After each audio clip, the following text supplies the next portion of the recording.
Thank you, Dr. Bhattacharya. Thank you, Dr. Khosla, and the rest of the organizers for including me and Solve.Care as a part of this excellent discussion that all of you are having. I'm privileged to be sharing the virtual stage with several speakers of great repute and who've been sharing their expertise on this particular subject. So as we get into the details about what Solve.Care does and how is it that we are redefining global healthcare, I would want to talk about the actual landscape in India, just scratch the surface in terms of what is it that India is capable of and what the opportunities look like before we get down to the future of healthcare and telemedicine that we at Solve.Care believe in. So the pandemic has really shaped the telemedicine space with the greatest focus being on digital health. The e-health market is estimated to grow by about 31% to $5.4 billion by 2025, and this is only in India. An interesting statistic which was quoted in one of the reputed websites is that 50 million Indians, that's about 4% of the Indian population, accessed healthcare online between March and May 2020, which means 80% of all telemedicine users in India were using it for the first time. So that's a really interesting statistic in terms of the way in which digital health is being adopted in India. The government has really propelled this significantly. So the Ministry of Health and Family Welfare, NITI Aayog, has issued several new telemedicine guidelines. 25th of March 2020 was when they released this. This is particularly encouraging for people in the tier 2 and tier 3 cities who look at healthcare access online in a very sophisticated manner. But now with applications like eSanjeevani, which the government launched, it is an excellent telemedicine platform that reiterates the government's focus on redefining healthcare. So while we all continue to fight the biggest health crisis named COVID-19, the Indian healthcare sector is the prime focus of the government. The budget for 2022, FY21-22, has increased from 94 crore in the previous year to 2.23 lakh crore. So 94,000 crore to 2.23 lakh crore. That's significant. In addition, there's been a huge amount of digital innovation. I see several panelists in this session talk about several digital technologies, Internet of Things, that's really propelled the way in which telemedicine will reshape itself. That said, digitization of payments has also been one of the biggest propagators in ensuring that telemedicine is adopted in India. Moving on to the opportunities. Now, one of the biggest opportunities that all of us have in the healthcare sector is to ensure that there is better access in remote areas. So we're now looking at improving doctor-to-patient ratios. We're looking at ensuring that healthcare is sufficiently penetrating some of the tier 2, tier 3 cities, the rural areas of India as well. With telemedicine, one of the biggest advantages that we're going to see is if a doctor was able to reach 1,000 patients in the past, maybe he can reach about 1,800 patients going forward. So the actual outreach due to telemedicine is much, much better as we go through the whole phase of digitization. We also need to bring in the joy of practicing for the providers, and this is where I'll probably focus a little more on the second half of my presentation, wherein we need solutions that are more provider-centric. There is a lot of fatigue already in the healthcare system, and we need to have solutions that can actually simplify the whole process and make the entire application provider-centric and obviously bring back joy of practicing.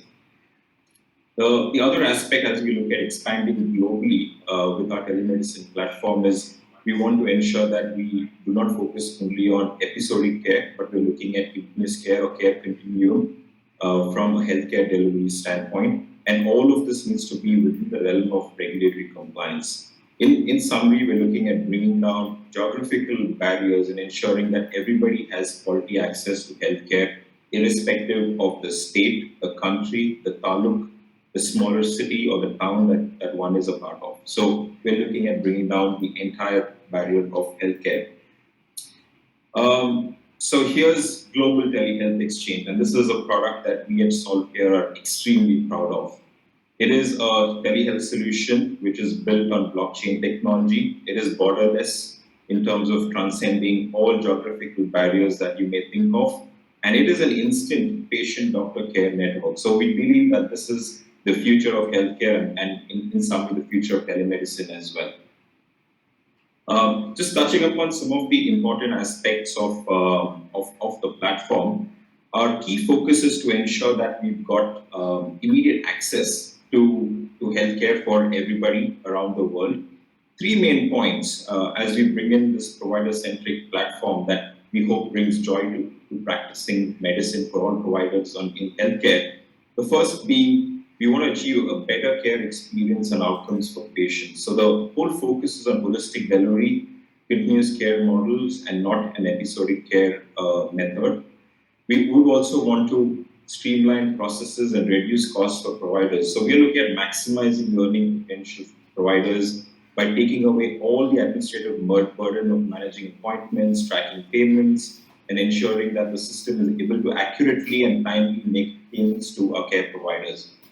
And finally, and I think this is one of the brilliant aspects of our platform, providers get to practice at their own terms. So they can set their own prices, they can set their own availability, and they can practice in any location around the world. So we're actually building a truly borderless solution, which is going to be the future of telemedicine. We've got more than 100 providers hundreds of providers who have registered across the world. The map you see in front of you is essentially countries where we have providers actively practicing at this point in time, and we're growing very rapidly. We would want to, right now we've launched about 40 plus countries, and we would want to cover the entire globe by the end of 2022, and that's one of the visions that we are focused on at Solve.Care. Let's quickly talk about the value proposition of Global Telehealth Exchange. First and foremost is from a provider standpoint, the physician can actually set their own rates.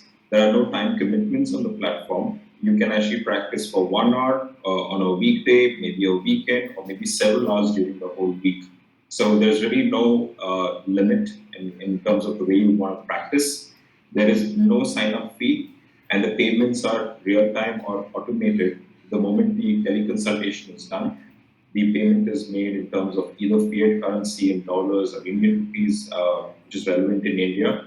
We also do have payments in the form of cryptocurrency as well. So we've got our own Solve token that we use to make payments to providers as they engage on the platform. We eliminate administrative cost altogether because of the higher degree of automation that we have on our system. We've got a whole provider relations team that would support you through the entire experience of engaging with your patients.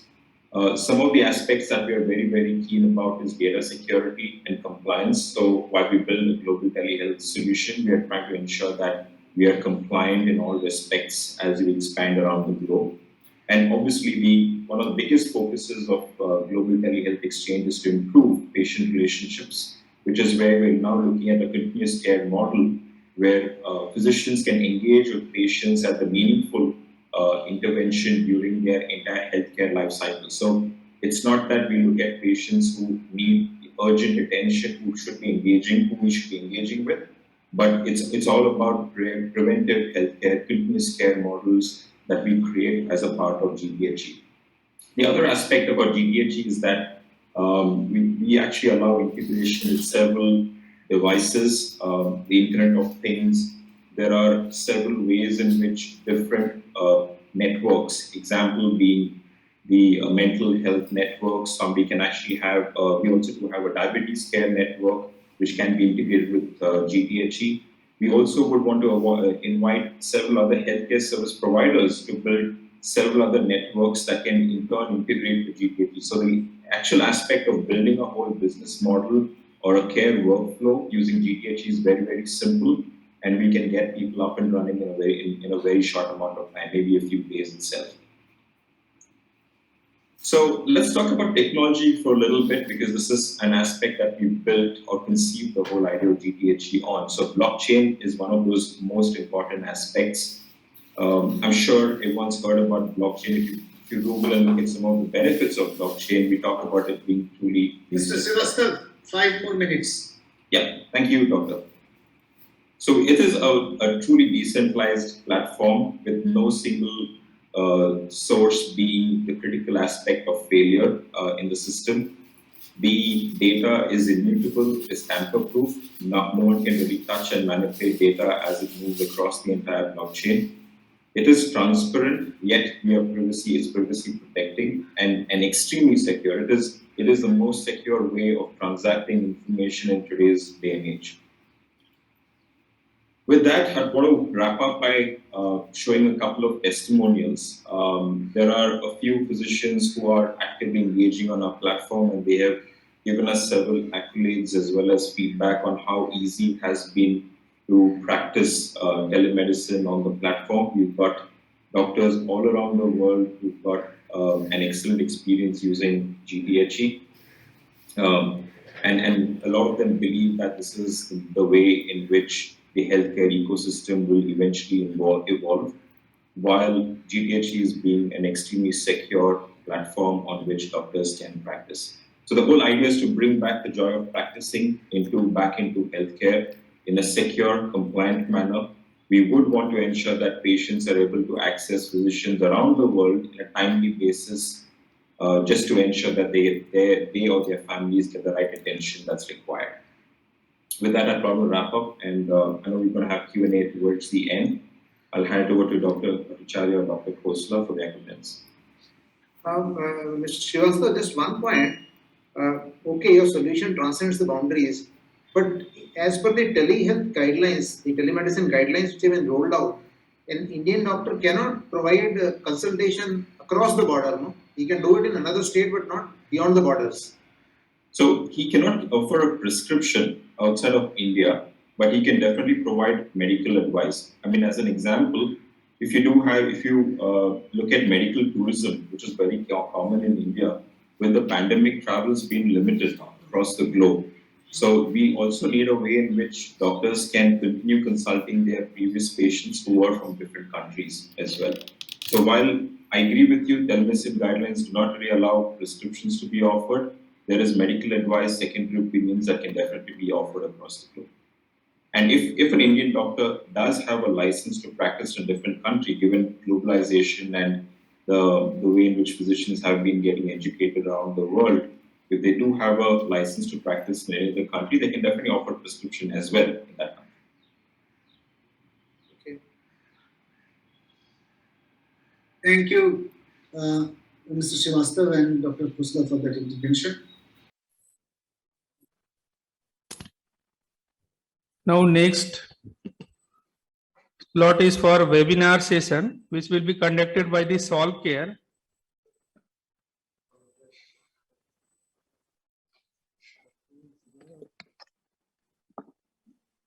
Good afternoon, everyone. I hope you're all doing well. Just confirming you can all hear me okay? Yeah. Please go ahead. Floors are yours. Perfect. Thank you very much. Kindly finish within the time. Sure, absolutely. Thank you. First and foremost, my name is Ahmed. I am the Physician Relations Specialist with Solve.Care. We are, of course, here today to discuss the topic of bridging the healthcare gap for India using blockchain technology. We have an esteemed panel of panelists to discuss the topic today. We will be joined today by Dr. Bhagwant Singh Rata, who is a pediatric surgeon and a urologist with more than 30 years of clinical experience. He is the past president of the Telemedicine Society of India and has been involved in telemedicine for over a decade. We'll also be joined by Professor Yungkap Kwangkum, who is a world-renowned expert on digital health. He is the executive director of the International Society for Telemedicine and eHealth, and his work in digital health has seen him serve as the head of the eHealth at the World Health Organization, as well as a member of the World Economic Forum's Global Agenda Council on Digital Health. We'll also be joined by Mr. Daniel Hall, who has a background in healthcare recruitment in the UK and internationally. He supports the NHS and private sector for physician procurement and has consulting contracts within the workforce transformation and retention sector as well. Last but not least, we will be joined by Mr. Mahesh Srivastava, who is the Vice President of Technology at Solve.Care and heads our office in India. Mahesh is a graduate from a prestigious Institute of Management in Bangalore and has held several leadership positions in Fortune 100 companies like Goldman Sachs, the Cardinal Health. And today, Mahesh is our VP of Technology, responsible for defining Solve.Care's product and technology strategy moving forward. So to get into our conversation, I'd like to first pass the floor to Mahesh, who will set the scene for us before we get into our panelists of questions to let us really understand what Solve.Care is doing, utilizing blockchain technology to really push forward and revolutionize the delivery of healthcare. Mahesh, on to you. Thank you, Ahmed. Really appreciate the introduction, and I'm really honored to be sharing the stage, the virtual stage, with an esteemed set of panelists. So let me begin by talking about what's really happening at Solve.Care, and let me know if you can see my screen. Yes, your screen is visible. Okay, perfect. So at Solve.Care, one of the solutions that we're building is called the Global Telehealth Exchange. This is the first global telehealth solution built on blockchain technology, which is truly borderless and is an instant patient-doctor care network. I'm going to explain this further in the next few slides to come. So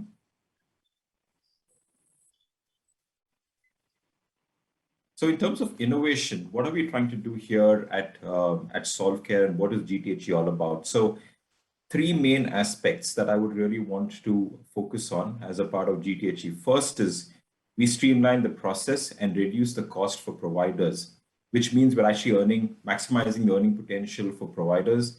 We have a zero administrative burden to manage appointments or even track payments.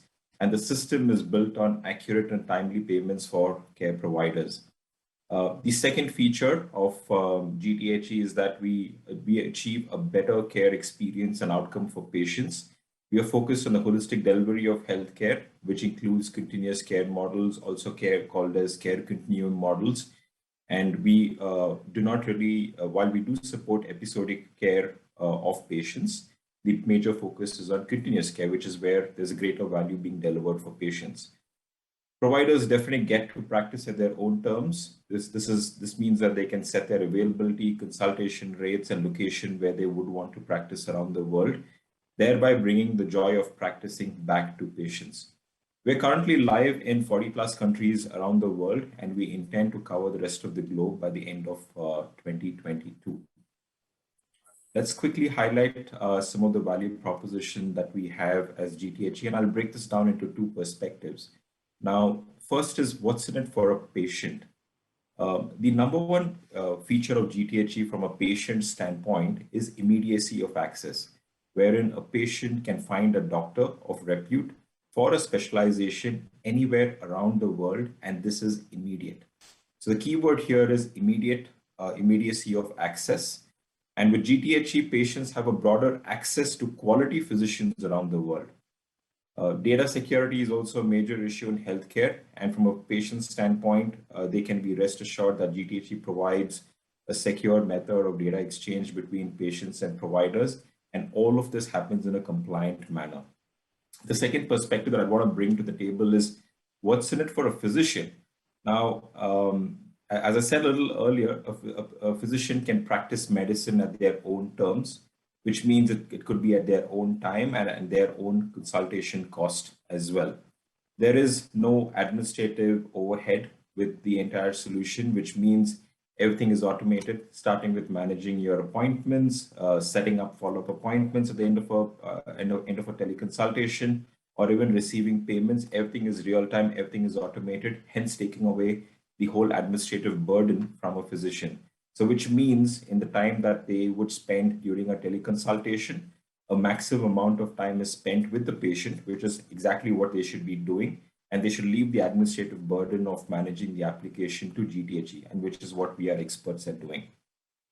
Through GTHE, a physician would also get access to a much larger and a broader group of patients. And this is now a global patient base that they can reach out to, which is where our expansion across the globe plays a significant role.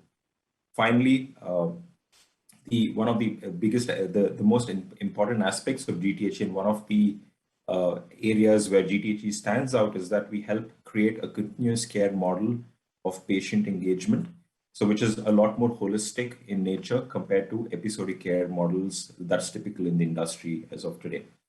From a compliance standpoint, GTHE is HIPAA as well as GDPR compliant.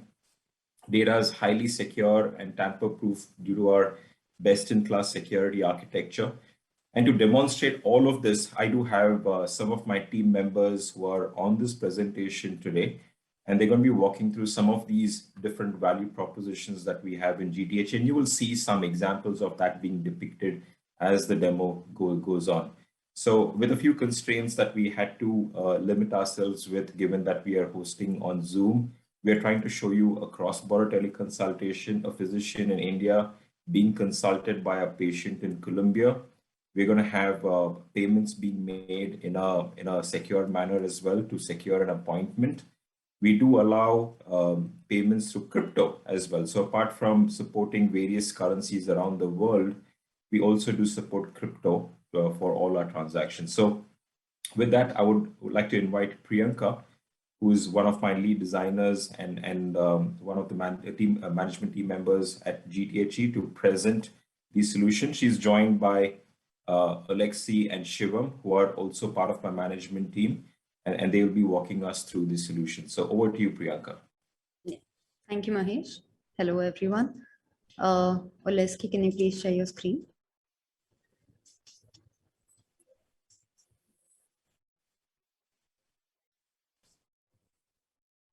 Great. So as Mahesh mentioned, what we are trying to do, so taking that forward, so on the left-hand side, what you see is the care wallet that is mainly used by the patients, and that is a mobile application. And on the right-hand side, what you see is the provider web wallet, which is used by physicians. We also call it by the name web wallet. So what Oleski is trying to do right now is he's logging in from both the platforms simultaneously. So right now, the simulation that we are trying to show you is a cross-border functionality wherein the physician is based out of India, while the patient is right now in Colombia.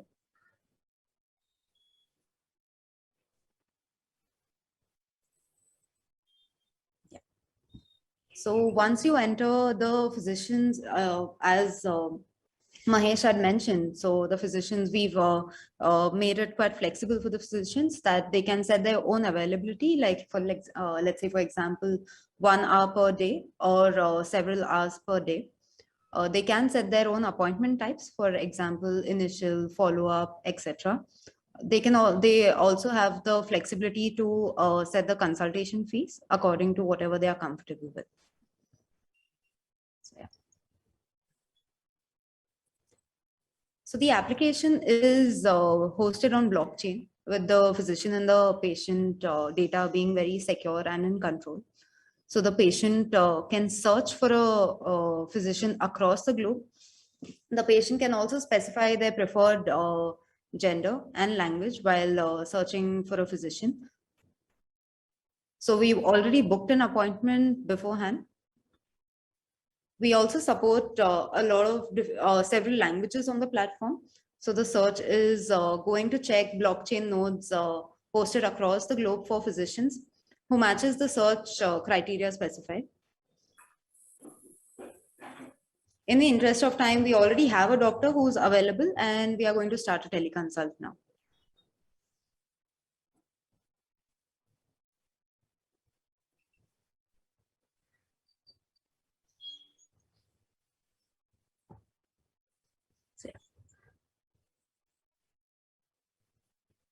So the first step is that the patient provides medical history to the physician or any information that will be useful for the physician in advance.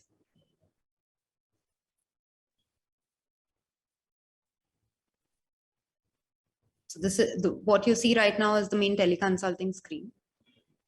Oleski is currently uploading the medical history, which is going to be used by the physician. So the step 2 is, so as Mahesh had mentioned earlier, that because of the limitation of Zoom, we cannot share 2 screens simultaneously, but we are trying to show it to you here. So the teleconsulting is happening, wherein the patient and the doctor, they are communicating with each other.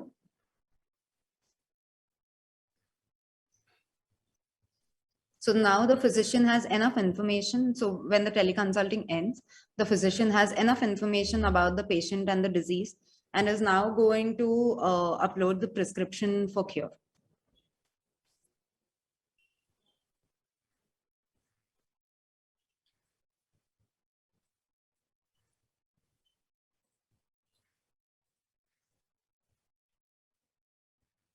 At the same time, so while the doctor is teleconsulting, so right now Oleski over here is trying to play the role of both a patient and a doctor. So while the teleconsulting is going on, the doctor also has a flexibility to take down clinical notes.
So the physician, the patient can, so once the physician has uploaded the prescription, the patient can view it on Care Wallet, on the application, the mobile application on the left-hand side that you see.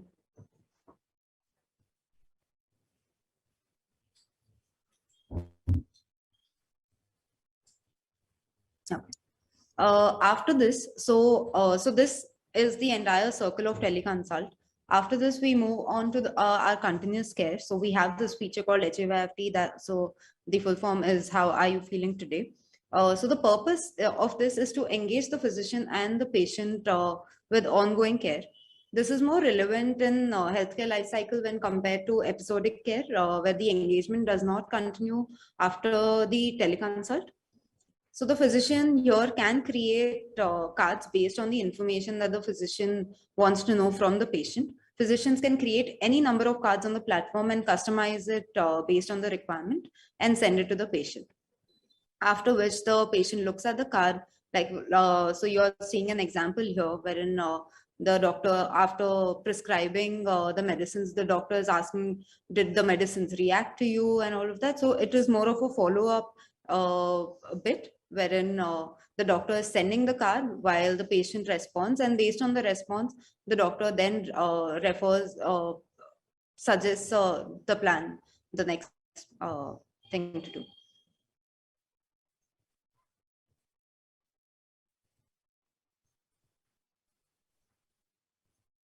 Yeah. The additional features that we have in GTHE, so this completes teleconsulting and the follow-up session.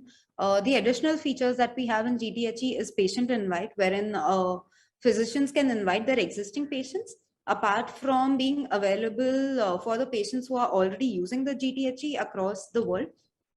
Care circles is these next feature, wherein we allow caregivers like nurses or family members to manage a group of patients or to manage all medical information on behalf of their family.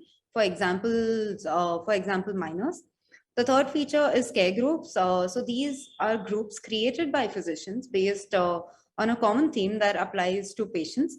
If a physician wants to send out a note to a group of patients on a flu vaccine, for example, that is available in his clinic, he can send out a message to a common group of patients. So you can add any number of patients to a group and send out like a bulk message to everyone, a broadcast message to everyone. So these features help create a holistic provider-patient experience, thereby helping with continuous care. So, yeah. That's it with the demo. Over to you, Ahmed. Perfect. Thank you very much for that demo. Very much appreciated. It's definitely great to see the ability to have cross-border teleconsultations. Thank you. So to proceed with the next aspect of our conversation, as promised earlier, we have a very apt and esteemed group of panelists here today to answer some questions. So the first question I'd like to put forth is to one of our panel members, Mr. Daniel Hall. And really the question is with respect to blockchain. If you can please speak to the topic of blockchain and really why it's superior in the context of healthcare delivery. Yes, certainly. And thank you, Ahmed, for the introduction. So why is blockchain superior in healthcare delivery? As we could see from the Global Telehealth Exchange platform and the way that we can see blockchain as simply as a database with layers of blocks for security, the transfer of patient information, and also holding the doctor's information. So we know that the transfer between both patient and doctor, now depending where the doctor is based, and of course under which organization or under what sort of care network that they operate within, depends on the information being transferred across. So we know all information being captured needs to be layers of security. What makes blockchain more superior in this case? It's not just a simple software, it's not just a simple database. It is the way it's constructed and the way the data is handled, transferred, and the way that the security layers also play that part to play, which is, I think, critical in terms of the delivery of the healthcare gap being bridged, and of course, blockchain delivery being optimized. Perfect. Well said, Daniel. Thank you for that. I will ask Mahesh if you could kindly add a few words to that as well with respect to blockchain. Sorry, I was on mute. Thanks, Ahmed. So, and I do concur with Daniel's views as well. Can you hear me, Ahmed? Am I on mute? Yeah, no, you're good. You're good, Mahesh. Please okay, proceed. Great. So I'm just going to pop up on my screen. I was wondering what happened. So I concur with Daniel's views on blockchain and its application in general. If I kind of zoom into healthcare from an industry standpoint, data privacy and security is of paramount importance. One of the biggest advantages with blockchain is that it's extremely secure, wherein it's nearly impossible for anybody to actually commit any sort of fraud on blockchain. The application is whatever you build on blockchain is truly decentralized, so which means that there is no single point of failure. Data is immutable, identity access management can be controlled, and which means that there is no single user who can manipulate a transaction without it being audited. So all of these aspects from a security standpoint make blockchain very, very superior in terms of a security framework that we would want to apply, and which is what we are doing here at GTHE. Perfect. Thank you for that, Mahesh. Yeah, I mean, as we move forward in more digital transformation of healthcare, data privacy, of course, is of the utmost importance. So thank you for that, both Daniel and Mahesh. In recognition of the time we have, we'll move on to the next question. And the next question I'd like to put forth to our panelists, first and foremost, to Professor Quancum. If you could kindly address some of the details as per your perception of the healthcare gap with respect to the Indian experience versus the international one, and looking at aspects of the doctor-patient ratio, healthcare access in remote areas. If you could kindly speak to that a little bit. Thank you very much, Ahmed. I suppose everyone can hear me. Excellent. Yes, of course. Well, I agreed to be a member of this panel because when I looked at what the GTHE presents, it ticks many of the boxes. I used to work at the World Health Organization. I was chief of e-health, now digital health. And when I look at the digital health space, I hope I can condense this to a very short input. But you see three circles of engagement. You see the client at the center, you see the providers around the client, and you see the organizations. And if you look at the WHO. Hello. Hello, can you hear me? Is the speaker's video? Can we see the video? Yeah. I don't have a video. That's okay. That's okay. Please do continue. Right. I was saying that you look at the WHO classification of digital health intervention, it's fairly aligned with that model of the digital health space, where there are 4 categories of classifications. One is the client, the second is providers, third is health system managers, and the fourth deals with data, the commodity that is transferred across these various layers. So when I heard about GTE and the things it does, in my mind, it ticks so many boxes. Because for one, the idea of blockchain, I'm not an expert in blockchain by any stretch of the imagination, but blockchain evokes 2 thoughts in my mind. One is transparency, as Mahesh pointed out. The other is trust. Absolutely indispensable in health transactions. You need trust.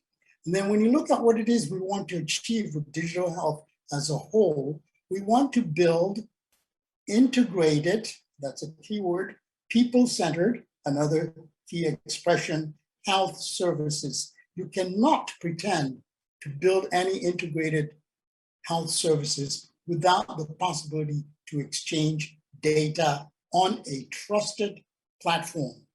So those are some of the things that I find particularly attractive about GTHE. The other bits are, one, the use of the term global. I personally like global things because it's global not only in terms of geography, because the Indian client today might be the client, who's transiting through Europe, going to South America, et cetera, et cetera. So geography should not be a limitation in how we look at clients. And I keep using the word clients because it's a broader spectrum than patients who are sick people. Well, people also need these kinds of exchanges for their data because, as you know, our health is a product of everything that we do based on the social determinants of health. So I find that in both India and the rest of the world, products like this, which tick all these boxes, fit very nicely into what the World Health Assembly, the meeting of all health authorities that holds annually in Geneva, has outlined as the key areas in which digital can support the improvements in health. And they've passed resolutions, interoperability, exchange of information. They've passed resolutions on digital health as a whole. So I think this is a very worthwhile product, and happy to be a member of this panel. Thank you. Thank you kindly, Professor Quancom. As usual, your insight and expertise, given your familiarity and proximity to the WHO, is very much appreciated. So thank you very much for your insight. I would like to also utilize Dr. Ratta's insight on this topic as well. Dr. Ratta, if you could kindly comment as well on the healthcare gap, of course, the Indian experience versus the international one as well.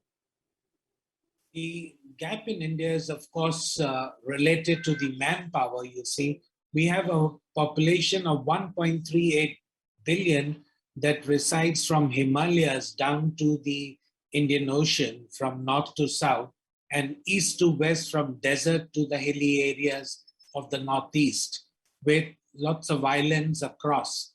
And you have about ratio of 1 doctor for 1,500 to 1,600 patients versus a WHO recommendation of 1:1,000. Have your video. Is it okay? Can you hear me? Yes, we can hear you, Dr. Ratta. Thank you. So we have a manpower shortage in India, not only in terms of doctor-patient ratio, but also in terms of the nursing patient ratio, paramedics and the patient ratio, bed and population ratio. Now, suddenly with the pandemic and very unprecedented situation in India, that the telemedicine practice guidelines came in, and that helped majority of the people to go ahead with teleconsultations. We have an Indian portal by eSanjeevani that's done over millions of e-consultations during this time. And GTHE is only going to complement and add and bridge this gap for the common man. because it's going to be easily available. And the beauty is that it also has a continuum of care rather than just doing an episodic care, which most of the platforms do. We do the consultation, that's the end of it. But features like the circle, care circle, the how do you feel today, etc., add a lot of value to an Indian family, to an Indian scenario, especially in terms of the socio-cultural behavior of people in the community. And it's not only this, but we have always been talking about being patient-centric, but this is something that is patient, doctor, and a payer-centric. It's something unique. All three who are valuable in this chain have been addressed. And for a doctor, this has brought joy in his practice because he can choose his timings, he can choose his days, he can choose his rate. It cuts off his administrative headache. He has an EMR flowing. He has all the patient data. But the key thing here, what GTHE has provided, is that the owner of the data lies with the patient, not with GTHE platform, not with the doctor. And that's the beauty of it. So patient decides who sees his data. So it is in his control. And that's what everybody across the globe is looking at in terms of confidentiality, privacy, security, and avoiding data breaches. If you look at Google and look at data breaches, it runs into millions and billions of data breaches. Good to hear that blockchain technology for the first time in the world has been brought in healthcare. And we are lucky to have been associated with Solve.Care and its CEO Pradeep to deliver this to the Indian population. Thank you for that, Dr. Rathi. I like your comments, especially focusing on the fact that not only do we need to be patient-centric, but patient-centric, provider-centric, as well as payer-centric. So thank you for that. In recognition of the time, I'd like to move on to the next question. But before we do, just very briefly, Mr. Daniel Hall, if you could kindly comment on this with respect to your experience from an international perspective, given your proximity to physician recruitment, please. Yes, certainly, with great pleasure. As Dr. Ratta and Professor Kwankam have kindly pointed out, it is patient-centric, it's peer-centric, it's doctor-centric. Each plays a pivotal part and the critical part in the delivery of healthcare in itself. We know from an international standpoint, any transaction between doctor and between patient, it has to be critical for the security layer. It has to be handling of the sensitive data, the transaction, especially from a monetary standpoint, the currency exchange from, say, doctor to patient, doctor based in India, patient based in UK, as one example, and so on and so forth for the teleconsultation within telehealth.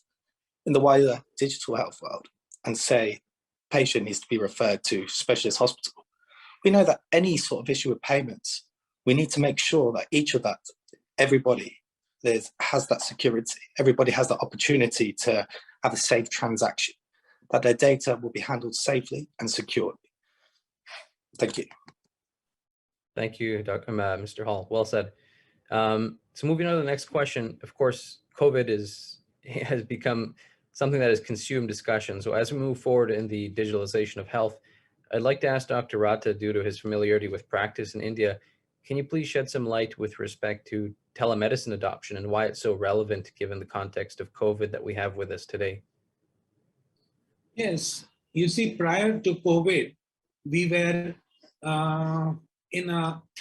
kind of in a snail pace with telehealth.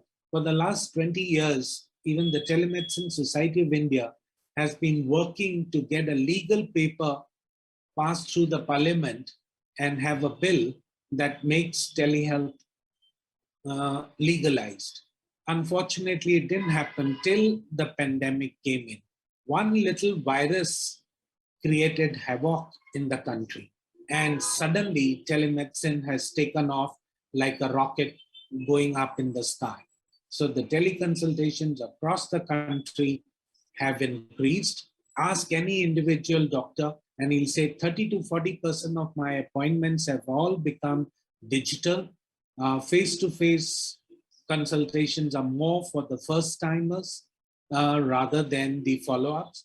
A lot of surgical patients who travel from interiors of the country have stopped coming because they can now use their mobile phones and set up appointments with the doctors.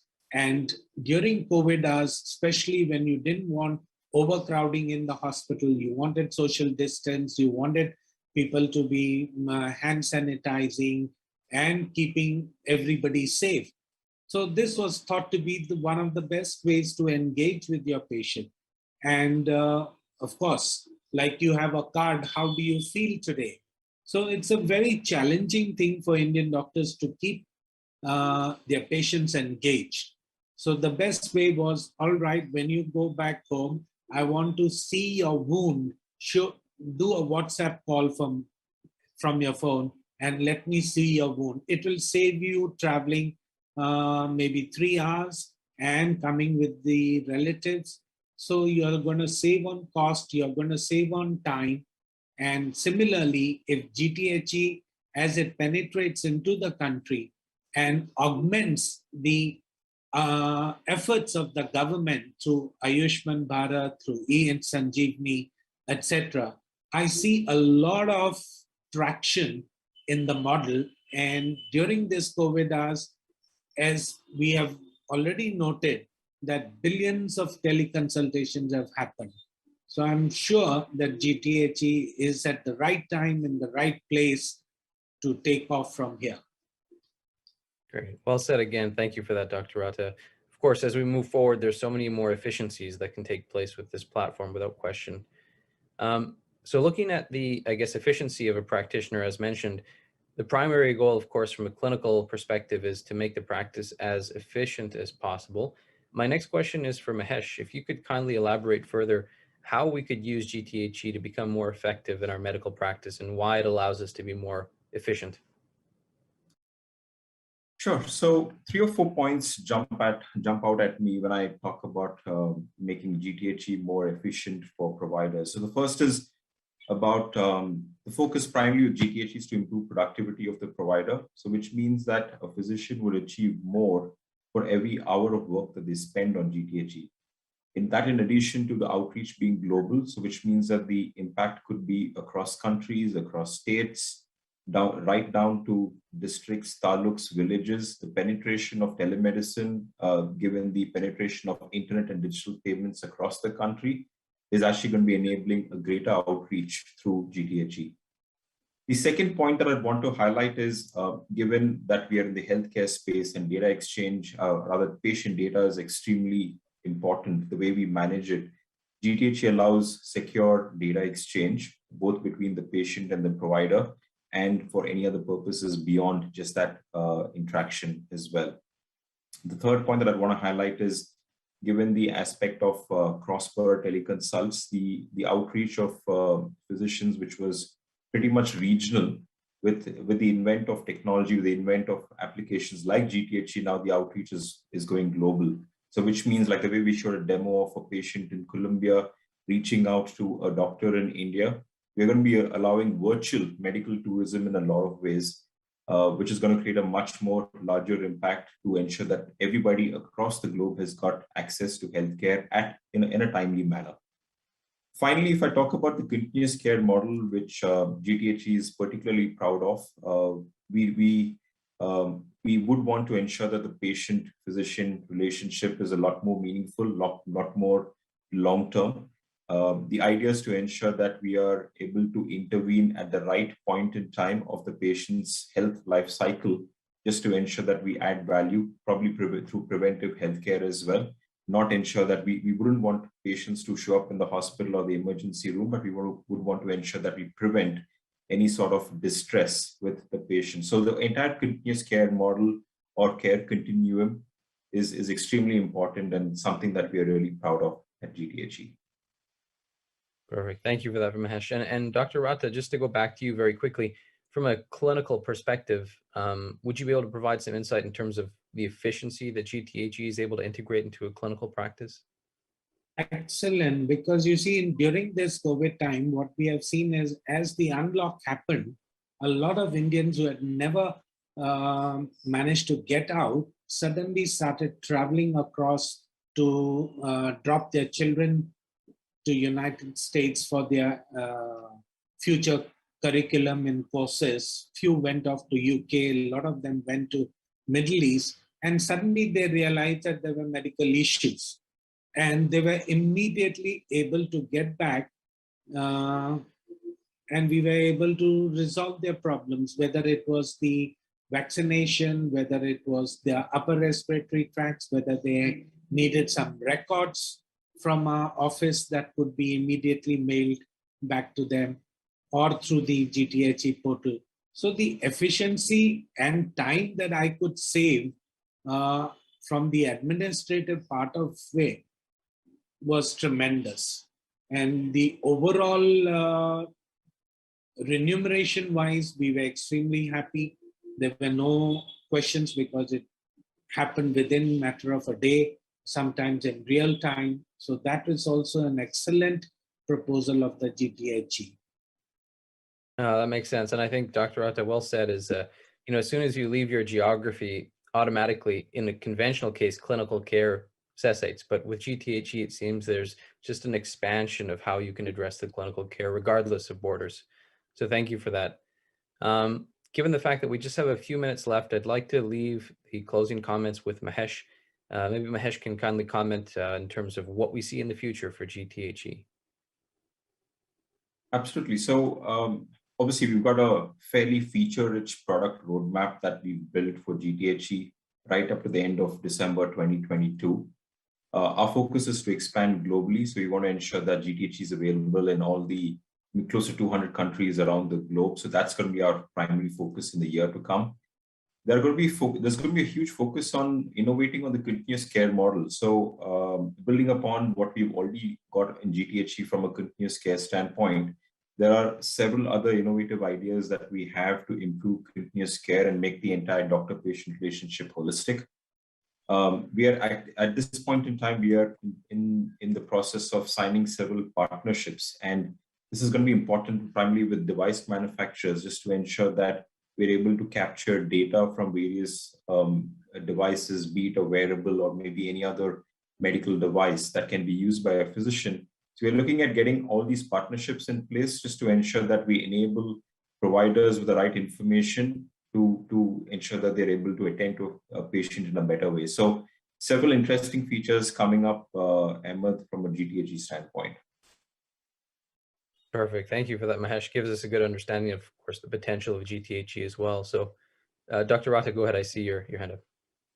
I also feel that with GTHE, it would be extremely useful to create smaller networks. Like if I wanted to work in the field of diabetes or hypertension, I could have a diabetic care network, I could have a cancer care network, I could have a pediatric care network, or I could have an individual hospital micro networks which work within the radius of maybe few kilometers.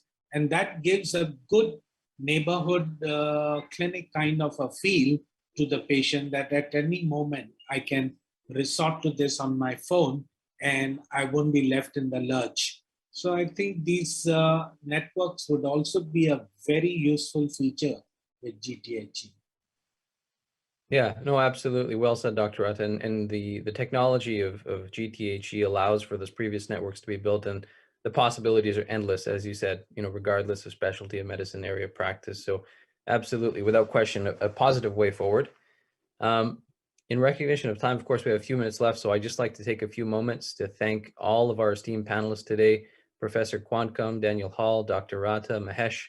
Thank you all for your time. You definitely shared some unique insights on GTHE and the revolution that it is, quite frankly, bringing and transforming healthcare. So we really appreciate all of your time. We'd like to thank all of our guests today throughout the town hall, everybody who's at the conference. We thank you for your time. And we hope this session was fruitful in terms of providing some insight into how GTHE is revolutionizing healthcare. Thank you. I see a hand raised by our past president of Telemedicine Society of India, Mr. Vimal Vaklu. Sure, absolutely. The floor is yours. Please go ahead, sir.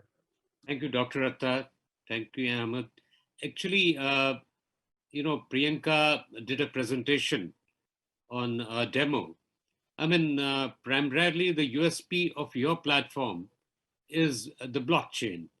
Is it possible to demonstrate, the data protection involved in that particular platform? Because otherwise, most of the platforms are identical, the ones which are running here.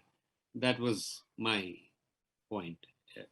Otherwise, we can keep it offline. If there's a shortage of time, we can do it later. I can see the counter. We still have 3 minutes, so maybe I can pass the question over to Mahesh. Would you be able to address that, Mahesh? Sure, I can. So it's pretty hard to demonstrate data privacy, Dr. Vaklu. The aspect around security, and unfortunately, this is how it comes to the fore. When there's a data compromise, is when somebody sees a gap in security. But if I would want to take a couple of minutes to explain our architecture, the way we have built the entire applications to ensure that data is hashed, encrypted, and stored in decentralized nodes across the world. So which means no single person can actually recreate that data and use it for his or her probably purpose. Could be even selfish in nature or for a negative reason. So that's one of the biggest advantages of blockchain. In fact, this is actually a double-edged sword for us at Solve.Care, and Dr. Atta would agree with me on this, wherein the data is so secure that even Solve.Care cannot look at the patient data at all. So we really don't know as to what data the patient is sharing with the provider and what data is being exchanged in return as well. So although we own the platform, built the platform, we really would not be able to tamper the data in any which way. So that's how we built the entire application. The reason I raise this point is because you must be aware that with quantum computing now, that poses a big challenge to data protection everywhere. It's a decentralized architecture. I fully agree with you. But what is the protection against such a device? Because with quantum computing, even the private key which the patient is supposed to have, it can be hacked, and that is a challenge which the current blockchains are faced with. I mean, how do you ensure that that doesn't happen? So yes, if you're looking at just simple encryption, if the key is compromised, definitely data is compromised as well. But when you look at blockchain, the entire aspect is around it being decentralized. So you've got a public and a private key. Keys are held only with the individual who owns the data, and which is why it is extremely secure. It's like if you can The questions at the end. but you could not hack 1 million computers as the data is distributed across. So you can hack one, you can't hack all. Yeah, true. But the challenge with the quantum computers is... May request Mr. Ahmed, moderator of this... You can do it in a matter of hours. That's the problem. Wind up the session because we are running behind the schedule. Okay, sorry. Next time. Not a problem. In a separate way. Sure, not a problem. Thank you, everyone. Thank Take you. care. Thank you. Bye. Thank you very much.